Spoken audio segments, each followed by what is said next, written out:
जय हिंद दोस्तों। Dictation start होगी 5 सेकंड बाद। Ready, start.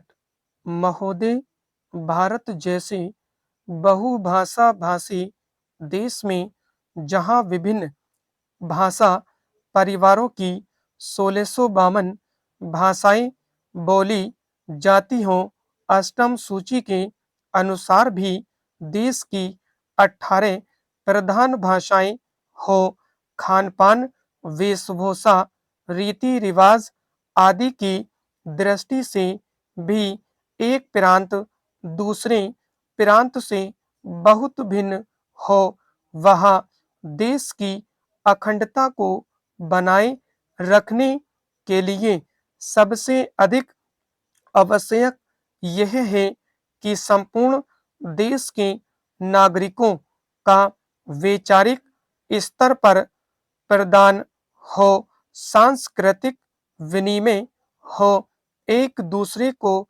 समझने सराहने की चेष्टा आदान प्रदान हो, जहां संपूर्ण देश की भाषा एक हो, वहां तो शायद उस एक राष्ट्रभाषा से यह संभव भी हो सके, किंतु भारत जैसे विशाल तथा विभिन्न संस्कृतियों और विविध भाषाओं वाले देश में अनुवाद ही सबसे सशक्त माध्यम है, जो संपूर्ण देश को एक सूत्र में बांधे रखने में सहायक हो सकता है।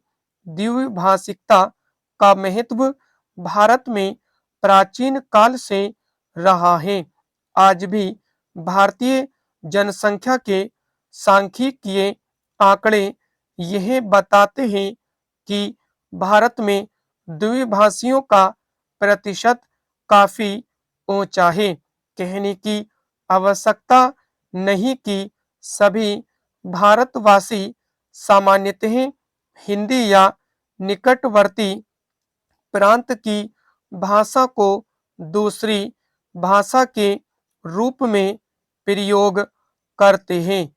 हिंदी भाषियों के मध्य हिंदी का प्रचार शिक्षा, व्यवसाय, जनसंचार, फिल्म आदि कई कारणों से हुआ। द्विभाषिकता का महत्व रोजी रोटी तथा आत्म विकास या आत्म प्रचार से बढ़ता है। यह द्विभाषिकता अनुवाद की मूल भित्ति है। एक व्यक्ति अपने भावों व विचारों को दूसरे तक पहुंचा सके तथा दूसरे की बात स्वयं समझ सके, इसीलिए वह दो या अधिक भाषाएं सीखता है। यह व्यवहारिक सत्य है कि जो व्यक्ति जितनी अधिक भाषाएं जानता है, वह उतना ही बहुज्ञ है, क्योंकि भाषा के सहारे उसका परिचय क्षेत्र तो बढ़ता ही है, वह विभिन्न भाषिक संस्कृतियों से भी परिचित होता है। पैराचेंज देश चाहे भौगोलिक दृष्टि से छोटा हो या बड़ा, शक्तिशाली हो या निर्बल, धनी हो या निर्धन, संश्लिष्ट अंतर्राष्ट्रीय राजनीतिक स्थिति को समझने के लिए दूसरे देशों की साहित्यिक, दार्शनिक, वैज्ञानिक स्थिति को समझने तथा उनसे लाभ उठाने के लिए उसे अनुवाद का सहारा लेना पड़ता है। सभी विकसित देशों में इसलिए अनुवाद का बड़ा महत्व है। अनुवाद संबंधी बड़े-बड़े संस्थान हैं तथा बड़े सुनियोजित ढंग से अनुवाद कार्य होता है। मैं आपको यूरोप के एक छोटे से देश बल्गारिया का उदाहरण देता हूँ। बल्गारिया की जनसंख्या 40 लाख है। बल्गारिया में पर्यटकों की वर्ष भर भरमार रहती है और उसका विदेशी मुद्रा अर्जन का मुख्य स्रोत भी पर्यटन उद्योग ही है। विश्व के अनेक देशों के पर्यटक वहां आते हैं, जिनमें बल्गारियन भाषा जानने वालों की संख्या नहीं के बराबर ही होती है। इन पर्यटकों की सुख सुविधा के लिए तथा उन्हें भाषा की कठिनाई ने हो, इसलिए द्विभाषियों की जो यूरोप की विभिन्न भाषाएं जानती हो आवश्यकता होती है। इसके लिए विश्वविद्यालयों में नियमित रूप से युवक युवतियां विदेशी भाषाएं सीखते हैं और द्विभाषीय का काम करते हैं। पैराचेंज महोदय सरकार की ओर से इन भाषा संस्थानों को विशेष संरक्षण तथा सुविधाएं प्राप्त हैं। यह द्विभाषी केवल पर्यटन से जुड़े हुए हों ऐसा नहीं है। दूसरी भाषा सीखकर ये अनुवाद कार्य करते हैं। प्रकाशन संस्थानों में, जनसंचार माध्यमों में तथा विज्ञान निकायों में प्रतिष्ठित अनुवादक के रूप में जाने जाते हैं। ये सृजनात्मक ललित साहित्य का अनुवाद करते हैं।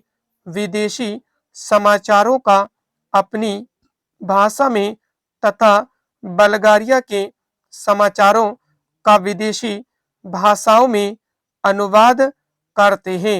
ये अनुवादक अपनी अपनी भाषा के विशेषज्ञ माने जाते हैं।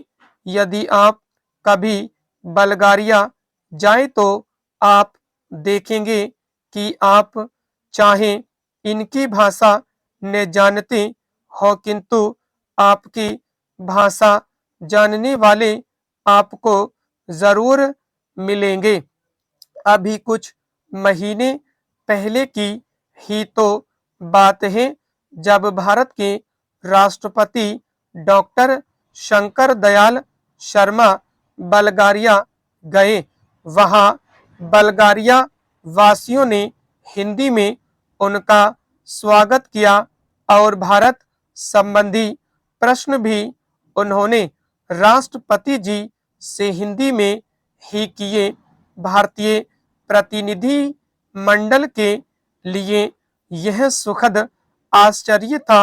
वस्तुतः अनुवाद या भाषांतरण उनके लिए व्यावसायिक अनिवार्यता है। यूरोप के अन्य देशों में भी यही स्थिति है, जहां विश्व में प्रकाशित किसी भी भाषा का महत्वपूर्ण शोध निबंध या कोई विदेशी चर्चित साहित्यिक कृति उस देश की भाषा में तत्काल अनुदित हो जाती है।